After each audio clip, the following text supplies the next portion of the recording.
భాగ్యాలు ఇచ్చిన దేవునికి వేలాది వందనాలు. చిన్న ప్రార్థన చేస్తాను.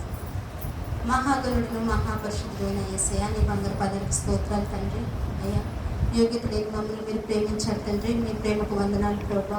అయినా నా తండ్రి, ఎవరికి లేని ధన్యతను మీరు మాకు ఇచ్చారు ప్రభా. ఈ శుక్రవారం నా తండ్రి, నీ సిలువలో మీరు మాట్లాడిన పలుకులు ప్రభా మేము పంచుకోవాలని ఆశపడుతుందిగా ప్రభా. మీరు మాతో మాట్లాడండి ఆయన, మీరు మహిమ పొందాలి తండ్రి. అయ్యా నా ప్రభా, నీ బిడ్డలతో సూటిగా స్పష్టంగా మీరు నాతో మాట్లాడండి ఆయన. నీకు స్తోత్రాలు తండ్రి. అయ్యా, నోటి మాంద్యము కలిగిన దానిని ప్రభా దయతో కనికరించండి. అయ్యా, మీరు ఇచ్చిన ధన్యతకు వేలాది స్తోత్రాలు ప్రభా. నేను తండ్రి, మీరు మాట్లాడతారని నమ్ముచున్నాను తండ్రి. మీ పరిశుద్ధాత్మతో మీరు సూటిగా మాట్లాడండి ఆయన. ప్రతి ఒక్క మాట నా తండ్రి, నీ బిడ్డలు ప్రభా. అయ్యా నా తండ్రి, ఆది నుంచి అంత వరకు నా ప్రభా నీ బిడ్డలు మాట్లాడే ప్రతి మాట మీరు ఉండమని, అయ్యా మీరే పరిశుద్ధాత్మ దేవుడుగా నా ప్రభు మీరు మాకు సహాయం చేయమని యేసయ్య పరిశుద్ధ నామమున వేడుకుంటున్నాం తండ్రి. ఆమేన్.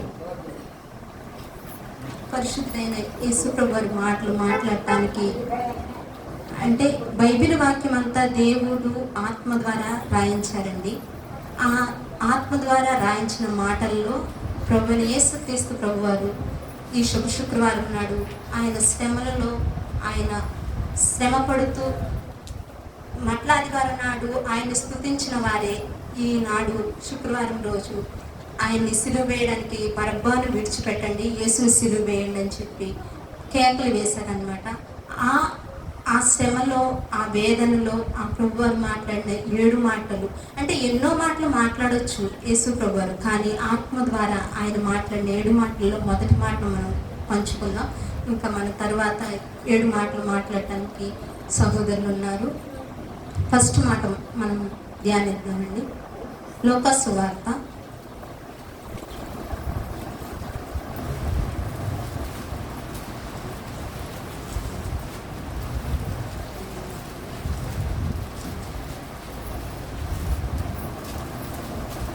23:34 అండి.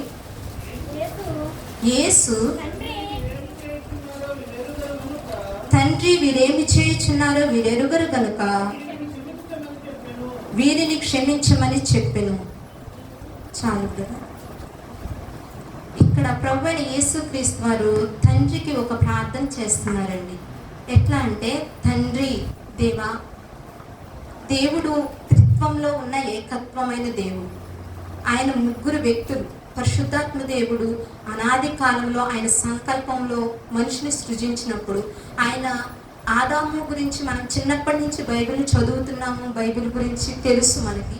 ఈ శుక్రవారం నాడు మన జీవితంలో ఎన్నో గుడ్ ఫ్రైడేస్ అయిపోయి ఉండొచ్చు, కానీ దేవుడు మాట్లాడుతున్నాడు ఏంటంటే, ప్రతిసారి మనం దీన్ని ఎందుకు ధ్యానించాలంటే, తండ్రితో దేవుడు మాట్లాడిన మాట అది ఫస్ట్ మాట ఏంటంటే, తండ్రి వీరేమి చేయుచున్నారో వీరికి తెలియదు కనుక వీరిని క్షమించు. అంటే ఒక వ్యక్తిని మనం క్షమించాలంటే ఆ వ్యక్తిని మనం ఫస్ట్ ప్రేమించాలి. ప్రేమించగలిగితేనే క్షమించగలం. ఎందుకంటే క్షమాపణ అనేది సారీ చెప్పడం అంత ఈజీ అయిన మాట కాదండి. సారీ చెప్పాలన్నా, సారీని అంగీకరించాలన్నా, క్షమించాలన్నా, క్షమించబడాలన్నా, ఒక వ్యక్తిని మనం క్షమించాలన్నా సరే ఒక మంచి గొప్ప మనసు కావాలి. ప్రభువైన యేసుక్రీస్తు ఆ మనసును కలిగి ఉన్నారు. ఎందుకు కలిగి ఉన్నారు అని అంటే, ఆయన ప్రణాళికలో ఆయన చిత్తంలో మనల్ని ప్రేమించాడు కాబట్టి దేవుడు తండ్రితో చెప్తున్నాడు. తండ్రికి తెలుసు ఆయన సిలువ వేయబడాలని చెప్పి ఆయన అద్వితీయ కుమారుని మన కోసం పంపించారు. మన పాపాలని, మనం పాపంలో చనిపోవడం తండ్రికి ఇష్టం లేక తన కుమారుని, ఏకైక కుమారుని, మనకు ఏదైనా ఒక్కటే ఉందనుకోండి, మన ప్రాణం ఒకటే కదండి. ఏదైనా ఎన్నైనా కొనుక్కుంటాం, కానీ ప్రాణం ఒకటే. విలువైన ప్రాణాన్ని మన తల్లిదండ్రులైనా సరే మన ప్రాణం మన కోసం. ఎవరైనా చనిపోతుంటే లాస్ట్ సారి ఏమైనా మాట చెప్తారేమో, నేను వెయిట్ చేసేటప్పుడు ఏం చెప్తారండి, నువ్వు మంచిగా ఉండు నేను వెళ్ళిపోతున్నా అని చెప్పి ఇట్లా చెప్తారా, నన్ను బ్రతికించవా అని అడుగుతారు. ఎవరైనా సరే, ఈ సృష్టిలో ఎవరైనా సరే ఒక వ్యక్తి దగ్గరికి లాస్ట్ సమయంలో వెళ్ళినప్పుడు ఆ వ్యక్తి మనల్ని ఏమడుగుతాడు తెలుసా, నువ్వు మంచిగా ఉండు అని అనడం కంటే వీలైతే నన్ను బ్రతికించగలవా అని అంటాడు. కానీ దేవాతి దేవుడు ఆయన తండ్రితో పలికిన మాట ఏంటంటే, తండ్రి వీరేమి చేయుచున్నారు వీరెరుగరు గనుక వీరిని క్షమించుమని. అంటే మట్లాది వారు నాడు ఆయనతో తిరిగిన ప్రజలు, ఆయన ఆశ్చర్యకార్యాలు చూసిన ప్రజలు, పాపం చేసిన బరబ్బా, అంటే శిక్షకు అర్హుడవ్వాల్సిన బరబ్బాను విడిపించండి, యేసుని సిలువేయండి అని చెప్పి కేకలు వేసినప్పుడు ఆ మాటను ఆయన అసలు ఇట్లా ఊహలో కూడా ఊహించి ఉండడేమో తండ్రి అని యేసు ప్రభు వారు. కానీ దేవుడి చిత్తాన్ని, తండ్రి చిత్తాన్ని నెరవేర్చాలని చెప్పి తండ్రిని ఇలా వేడుకుంటున్నాడు. మనం ప్రార్థన చేసేటప్పుడు తండ్రి అనే పిలిచే అధికారాన్ని మనకి ఇచ్చాడు అనమాట. ప్రార్థన ఎలా చేయాలో మనకి శిష్యులు అడిగినప్పుడు, ప్రభా మీరు వెళ్ళిపోతున్నారు కదా, మాకు ప్రార్థన ఎలా చేయాలి, మేము ఎలా మిమ్మల్ని పిలవాలన్నప్పుడు మనకి పరలోక ప్రార్థన నేర్పించారు. ఎట్లా పరలోకమందున మా యొక్క తండ్రి, తండ్రి అని పిలవడం నేర్పించారు. ఏంటంటే మనము ఎవరినైనా తండ్రి మన పాపాలు క్షమించాలంటే మనం ఫస్ట్గా ఇతరుల పాపాలు క్షమించాలి. క్షమించడం అనేది దేవుడు నేర్పించాడు అనమాట. ఇంకా ఏంటంటే దేవుడు తండ్రి దగ్గర ఆయన ప్రేమను, మన ఎడల ఆయన ప్రేమను వ్యక్తపరుస్తున్నాడు. మనల్ని ఎంతగా ప్రేమించాడంటే తన ప్రాణము కంటే మనల్ని ఎక్కువగా ప్రేమించాడు కాబట్టి ఆయన మనల్ని క్షమించాడు అనమాట. ఇంకో వచనం చూసుకుందామండి. యెషయా గ్రంథము 1:18.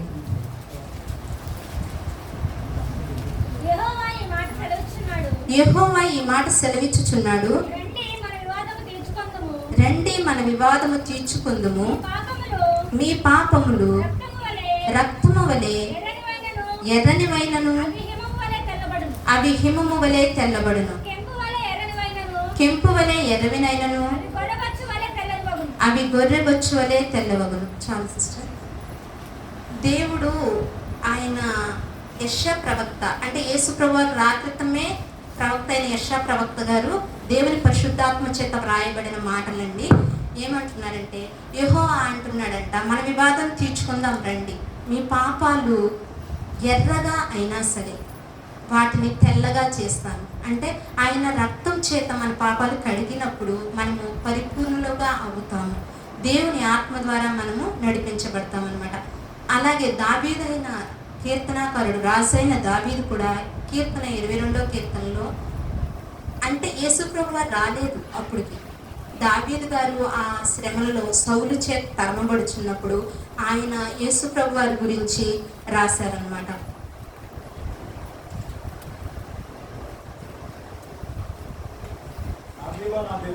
నా దేవా నా దేవా నీవేళ నన్ను ఏల విడనాడితివి, నన్ను రక్షింపక నా ఆర్తధ్వని వినక నీవేళ దూరముగానున్నావు. నా దేవా పగలు నేను మొరపెట్టుచున్నాను, రాత్రి వేళను నేను మౌనముగా నుండుటలేదు, అయినను నీవు నాకు ఉత్తరం ఇవ్వకున్నావు. చాలు.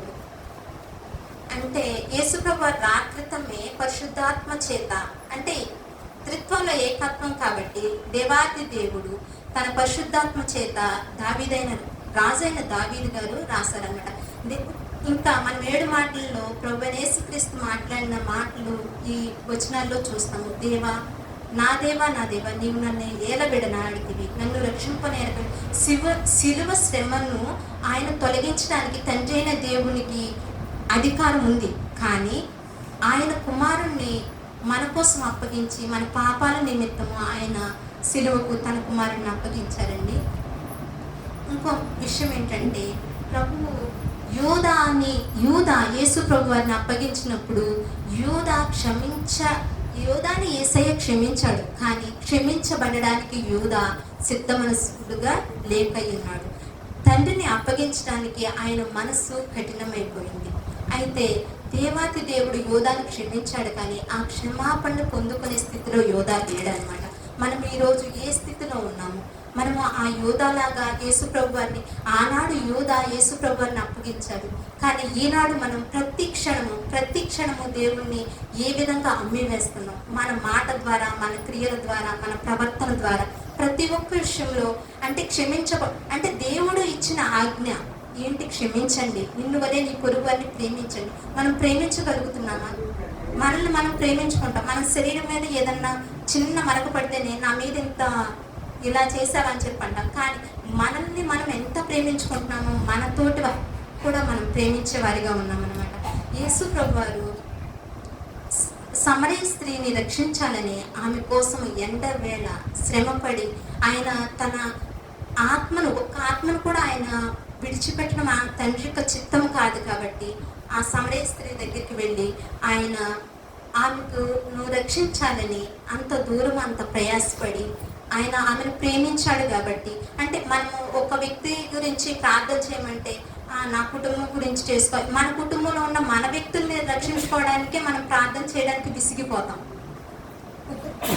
మన కుటుంబంలో ఉన్న వారిని మనము ఇప్పుడు పరలోకం వెళ్ళామనుకోండి, యేసయ్య వచ్చారు, మనం పరలోకం వెళ్తే మనం ఇక్కడ ఉన్న మన తండ్రిని మనం రక్షించగలుగుతున్నామా? మన ప్రవర్తన ద్వారా మనం మన తండ్రిని క్షమించగలుగుతున్నామా? మన తల్లిని మనం క్షమించగలుగుతున్నామా? మన ఫ్రెండ్స్ని ఏదన్నా చిన్న మాట అంటే చిన్న మాటే కదా మనం క్షమించగలుగుతున్నాం. ఎందుకంటే మనము పరలోక ప్రార్థన ప్రతి క్షణం గుర్తుంటే మనం క్షమించగలం. నేను చేసిన తప్పు దేవుడు క్షమించాలంటే నేను ఇతరులను క్షమించాలి కదా. క్షమించాలంటే ఫస్ట్ ఏం చేయాలి? ప్రేమించాలి. యేసయ్య మనల్ని ప్రేమించాడు కాబట్టి ఆయన మనం క్షమించాడు. ప్రతి క్షణం ఆయన ప్రేమిస్తున్నాడు. ఆయన గాయాలు మనం రేపుతున్నా సరే ఆయన మనల్ని ప్రేమిస్తున్నాడు. మనం ఆలోచన చేసే ప్రతి ఆలోచనలో కూడా దేవా మీరుండాలి అని మనం ప్రతిసారి మనం క్షమాపణ అడగాలి. ఒకసారి మనం మానవ శరీరం, ఆయన అందుకే ఆయన మానవుడిగా పుట్టాడు. దేవునితో ఉండకూడని భాగ్యమని ఎంచుకొనలేదు. కానీ అంటే మనం ఏమంటాం, ప్రభువా నువ్వు దేవుడు కాబట్టి చేసావు, కానీ మేము మనుషులు, నువ్వు మాలా పుట్టుంటే తెలిసేది, నువ్వు నా స్థానంలో ఉండి చూడు, మనకి ఏదైనా నొప్పి వచ్చిందనుకో, కడుపు నొప్పి వచ్చిందనుకో, బాగానే చెప్తారండి మీరు, ఆ నొప్పి మీకు వస్తే తెలుస్తుంది అని అంటాం. అయితే ఆ మాట అంటామని తెలిసే మనుషుని సృష్టించిన దేవుడు, తను సృష్టించిన సృష్టి ఆయనకి సమస్తము తెలుసు కాబట్టి ఆయన దీనుడిగా రిక్తుడిగా మానవుని శరీరము అందు శ్రమించి 33.5 సంవత్సరాలు జీవించి 30 సంవత్సరాలు మనలాగా మనుషుల్లాగా తల్లిదండ్రులకు సహాయం చేస్తూ మనుషులకు ఉండవలసిన మదమత్సర్యాలు కలిగిన వాడై ఆయన శరీరమందు పాపము లేనివాడిగా పరిశుద్ధుడిగా జీవించి, అంత పరిశుద్ధుడిగా జీవించడానికి గల కారణం ఏమిటంటే తండ్రి తన ఆత్మ ద్వారా తన బిడ్డను నడిపించుకున్నాడు. ఇంకా ఏం మాట్లాడుకోవాలంటే యేసు ప్రభువారు, ప్రభువా నువ్వు మమ్మల్ని క్షమిస్తున్నావు కాబట్టి మేము నీ క్షమాపణ మేము పొందాలంటే మేము ఇతరులను ప్రేమించాలి, ఇతరులను క్షమించాలి. నీ ఆవేదన, నీ శ్రమలు ప్రతి సంవత్సరము జరుపుకుంటామండి. ఆయన సిలువలో మాట్లాడిన 7 మాటలు ప్రతిసారి ధ్యానిస్తాం, కానీ మన జీవితాంతం ఆ 7 మాటలను మర్చిపోకుండా మన అంతము వరకు మనము ఆ 7 మాటలను జ్ఞాపకం చేసుకోవాలి. క్షమించడము అంటే ప్రేమ కలిగిన వారే క్షమించగలుగుతారు. ప్రేమ ఎప్పుడు ఉంటుందని, మనకి ఇష్టమైన వారితో వాళ్ళు ఎన్ని మాట్లాడినా మనం సహిస్తాం, కొన్ని భరిస్తాం. ప్రేమ లేని చోట ప్రేమ కురిమి గల దినములలో నేరములెన్నడూ కలుగనేరు, మరి ఆ కురిమి విరసమైనప్పుడు నేరములే తోచుచుంటూ నిక్కమసుమతి అని చెప్పి ఉంటుంది కదా, మనము 6th క్లాస్లో చదువుకుంటాం. ప్రేమ మైత్రి ఉన్న సమయంలో మన తప్పులు ఏం కనిపించవు. ప్రేమ ఉందనుకోండి, ఎన్ని తప్పులున్నా సరే పర్లేదులే, మా ఫ్రెండే కదా, పర్లేదులే నా వాళ్ళే కదా, పర్లేదులే మా అక్క వాళ్ళే కదా అని అనుకుంటాం. కానీ ప్రేమ అనేది దేవుడు మనల్ని అంతగా ప్రేమించాడు కాబట్టి అంతగా ఆయన మనల్ని సహించాడు, అంతగా మనల్ని క్షమించగలిగాడు. అటువంటి క్షమా హృదయం మనకు కలిగి ఉండాలి. యేసు ప్రభువు చెప్పిన మొట్టమొదటి మాట, ఆయన తండ్రితో విజ్ఞాపన చేసుకుంటున్నాడు. తండ్రి కుమారుణ్ణి, ఇహలోకంలో ఒక తల్లిదండ్రులు వాళ్ళ కుమారుణ్ణి కొడితే ఎవరైనా ఊరుకుంటారండి? ఎందుకు కొట్టారని చెప్పి కొట్టడానికి తిట్టడానికి వస్తారు. అయితే దేవాతి దేవుడు తన కుమారుణ్ణి అన్ని విధాలుగా శ్రమ పెట్టినప్పుడు ఆ యెరూషలేము వీధుల్లో తన వీపుని నాగలి చాలా వలె దున్నబడింది. ఆ కొరడా కంట లాస్ట్లో ఒక కొంచెము అంటే ముళ్ళు, గేలములు లాగా ఉన్న దాంతో కొట్టి ఇలా లాగుతుంటే ఆ రౌతులు అసలు ఆయన చర్మములో అసలు నాగలి చాలవలే చారలుగా రక్తము ధారలుగా పోయబడింది. ఒక మనిషిలో రక్తము 6 లీటర్లు 5 లీటర్లు కంప్లీట్గా ఉండాలి, కానీ దేవుని శరీరంలో ఒక్క రక్తపు బొట్టైనను లేక తను ఆఖరి రక్త బొట్టు వరకు మనల్ని ప్రేమించాడు. మనల్ని ప్రేమించబట్టే అంత త్యాగాన్ని చేయగలిగాడు. ఆ త్యాగంలో కూడా తండ్రి వీరేమి చేస్తున్నారో వీరు ఎరుగరు కనుక వీరిని క్షమించమన్నాడు. అలాంటి క్షమాగుణాన్ని మనం కలిగి ఉండాలి. తండ్రితో ఎలా ప్రార్థన చేయాలో, ఫస్ట్ మనం ప్రార్థన చేసినవని మనం పొందుకోవాలంటే మనం చేయవలసిన మొట్టమొదటి పని ఏంటంటే మన విరోధుల్ని, ఆదిలో ఆదాము హవ్వలకు పుట్టిన కయ్యోను ఆబేలు, ఆ కయ్యూను శ్రేష్టమైనది ఇవ్వలేనప్పటికీ ఆబేలు శ్రేష్టమైనది తీసుకొచ్చాడు. ఆ శ్రేష్టమైనది ఇచ్చినప్పుడు దేవుడు దాన్ని అంగీకరించినందుకు కయ్యూను ఆబేలును చంపేస్తాడు. ఆబేలు యొక్క రక్తము ప్రభువా నాకు న్యాయం చెయ్యని చెప్పి దేవుని విజ్ఞాపన చేస్తుంటే ఆబేలు యొక్క రక్తము పగను ప్రతీకారాన్ని కోరుకుంది, కానీ మన ప్రభువైన యేసుక్రీస్తు రక్తము పగను ప్రతీకారాన్ని కోరుకోలేదు. ఆ చివరి నిమిషంలో కూడా ప్రభువా వీరిని క్షమించు అని చెప్పి మాట్లాడుతున్నాడు. ఇంకా మాట్లాడుకుంటే ఏశావును తన అన్నలే అమ్మేసినప్పటికీ వాళ్ళకి ఆ కరువులో అన్నల దగ్గరికి వచ్చినప్పుడు ఆయన యేసు ప్రభు స్వభావం కలిగిన వాడు కాబట్టి అన్నలు క్షమించి ఆ రాజ్యంలో వాళ్ళకి స్థానాన్ని ఇచ్చాడు. మనము ఎన్నో స్టోరీస్, ఎన్నో కథలుగా వింటాము, కానీ ఆ స్థానంలో మనం ఉన్నామా? యేసయ్యలాగా మనం క్షమించగలుగుతున్నామా? మనల్ని ప్రేమించాడు కదా, తన స్వరూపమందు చేసుకున్నాడు, తన పోలిక మనకిచ్చాడు. ఒక వస్తువుని మనం తయారు చేసామనుకోండి, ఆ వస్తువులో ఉన్న డీఫాల్ట్స్ అని మనకే తెలుస్తాయి. అయితే దేవుడు కూడా మనల్ని సృష్టించినప్పుడు మన యొక్క అవిధేయతలు ఆయనకు తెలిసే ఉన్నాయి, కానీ మనల్ని ప్రేమించి ఆయన రాజ్యంలో కూర్చోబెట్టుకోవడానికి యుగ యుగాలు ఆయనతో మనల్ని ఉంచాలనే ఆశతో ఈ మాట పలికాడు. మనం క్షమించాడు, ప్రతి క్షణం క్షమిస్తూనే ఉన్నాడు ఆయన. మనం ఆయనకి అయోగ్యంగా ఎన్నో పాపాలు చేస్తున్నాం, మాట ద్వారా, చూపు ద్వారా, ప్రవర్తన ద్వారా, ప్రతి ఒక్క విషయంలో మనం పడిపోతున్నాం. కానీ ఆయన ప్రేమను బట్టి, ఆయన జాలిని బట్టి, కేవలం ఆయన కృపను బట్టి మనం ఇక్కడ ఉన్నాం. ఎంతోమంది మనకంటే జ్ఞానం కలిగిన వారు ఉన్నారు, చాలా వివేకవంతులు ఉన్నారు, కానీ ఐశ్వర్యవంతులు ఉన్నారు, కానీ ఈ స్థానము, ఈ స్థితి వారికి లేదు. అందును బట్టి మనం సంతోషించాలి. అంతము వరకు ఆయనలో నమ్మకంగా బ్రతకాలి. మనం క్షమించగలగాలి. ఆయన క్షమించాలంటే మనకి ఆయన ప్రేమించాలి. ఆయన మనల్ని ప్రేమించాడు కనుక ఆయన మనం క్షమించగలిగాడు. తండ్రి యొక్క వాగ్దానాన్ని, తండ్రి యొక్క ఏర్పాటును ఆయన నెరవేర్చాడు. ఆయన యొక్క చిత్తాన్ని, తండ్రి యొక్క చిత్తాన్ని ఆయన నెరవేర్చాడు. మనం తండ్రికి, మరి యేసుప్రభువు వారికి మనం పిల్లలుగా ఉన్నాం కదా, ఆయన మాట మనం వింటున్నామా? పరలోక ప్రార్థన మనం ఎప్పుడూ గుర్తు చేసుకుంటాం. ప్రతి ఒక్క క్రైస్తవుడికి ఆ పరలోక ప్రార్థన వచ్చు, కానీ ఆ ప్రార్థనను మనం ఆత్మీయంగా ఆచరణలో పెడుతున్నామా? మనము ప్రతి ఒక్కరిని క్షమించగలుగుతున్నామా? ఏ స్థితిలో మనం క్షమిస్తేనే ఆయన మనం క్షమిస్తానని చెప్తున్నాడు. మీరు ఇక్కడ ఏది అవును అంటారు, పేతురుతో అంటాడు కదా శిష్యులతో, నువ్వు లోకంలో ఏది నువ్వు తాళాలు తెరుస్తావు, నేను పరలోకంలో దాన్ని అవును ఆమె అన్నట్లు చేస్తానంటున్నాడు. అంటే మనం ఆయన ఎంత పరిశుద్ధం కానప్పటికీ ఆయన రాజ్యంలో మనం ఉంచాలని ఆయన ఇష్టపడుతున్నాడండి. దేవుడు మనల్ని క్షమిస్తున్నాడు. ఆయన ఎంతో ప్రేమించాడు కాబట్టి మనల్ని క్షమిస్తున్నాడు. వ్యభిచారం చేత పట్టబడిన స్త్రీ, ఆమెకి ఇంకా మరణమే అని చెప్పి అప్పుడున్న చట్టాలు, ధర్మశాస్త్రంలో అలా ఉంది. కానీ యేసు ప్రభు వారు, అమ్మా నిన్నేమి, ఎవరేమి నిన్ను అనలేదా? నేను నిన్ను ఏమీ అనను, నిన్ను నేను క్షమిస్తున్నాను. మరణమే, కానీ ఆయన రక్షించుకున్నాడు. తప్పిపోయిన కుమారుడు కూడా తన తండ్రి ఆస్తిని అంతటిని దుర్వ్యాపారం ద్వారా అన్నిటినీ పోగొట్టుకుని, తరువాత తప్పు తెలుసుకుని, తన తండ్రి దగ్గర ఎంతోమంది సమృద్ధిగా ఉంటున్నారని చెప్పి తెలుసుకొని తిరిగి వచ్చినప్పుడు తన కుమార్ని ఏ విధంగా చేర్చుకున్నాడు, ఇవన్నీ ఉపమాన రీతిగా తన ప్రేమను ఆత్మ ద్వారా, పరిశుద్ధాత్మ ద్వారా తండ్రి పరిశుద్ధ గ్రంథంలో రాయించాడండి. పేతురును కూడా క్షమించాడు. 3 సార్లు బొంకాడు పేతురు, కానీ ఆయన 3 సార్లు బొంకుతాడని ప్రభువైన యేసుక్రీస్తుకు తెలుసు కదా, అయినప్పటికీ ఆయన క్షమించాడు. యూదాని కూడా క్షమించాడు దేవుడు. ఇంకా మనము ఎంత నలిగిపోయి ఆయన దగ్గరికి వచ్చి, ప్రభువా ఒక్క మాట, ఆయన ఎంత జాలిపరుడంటే, ఆయన ఎంత కృపామయుడంటే, మనం ఒక్క మాట అంటే చాలు, మనం ఎంతో ఘోరం చేస్తాం, ఎంతో పాపాలు చేస్తాం. మనం నిత్యము మనం పుట్టిన కాడి నుంచి చనిపోయే వరకు ఎన్ని అవర్స్, ఎన్ని మినిట్స్ ఉన్నాయో అన్నిసార్లు మనం పడిపోతూనే ఉంటాం. తర్వాత యేసయ్య దగ్గరికి వచ్చి యేసయ్య క్షమించమంటే ఆయన గొప్ప మనసుతో మనం క్షమిస్తున్నాడు. ఆయన క్షమించడానికి సిద్ధ మనస్కుడై ఉన్నాడు. మనం క్షమించమని అడగడానికి మన మనసు అంగీకారంలో ఉందా, కఠినమైపోయిందా? చిన్న ప్రార్థన చేసుకుందాం. ఈ ఒక్క చిన్న వాక్యం దేవుడు వెనుకట్లో తీయించుగాక. ఆమేన్. పరిశుద్ధమైన మా తండ్రి, నీకు స్తోత్రాలు ప్రభువా. క్షమాపణ గురించి తండ్రి నేను మాట్లాడిన ప్రతి ఒక్క మాటను బట్టి నీకు స్తోత్రాలు తండ్రి. అయ్యా మీరు క్షమించడానికి సిద్ధ మనసుకులు అయినారు తండ్రి. అయ్యా ప్రభా మేము క్షమించమని అడగడానికి తండ్రి. అయ్యా నా తండ్రి, మా మనసులో ప్రభా, మా మనసుని కఠినం చేసుకోక ప్రభా, నీ యందు నా తండ్రి అయినా విరిగి నలిగిన హృదయంతో ప్రభా మేము అడగడానికి తండ్రి మీ కృప చూపించండి ప్రభా. మీరు మమ్మల్ని క్షమించండి తండ్రి. అయ్యా మీరు క్షమించాలి ప్రభా.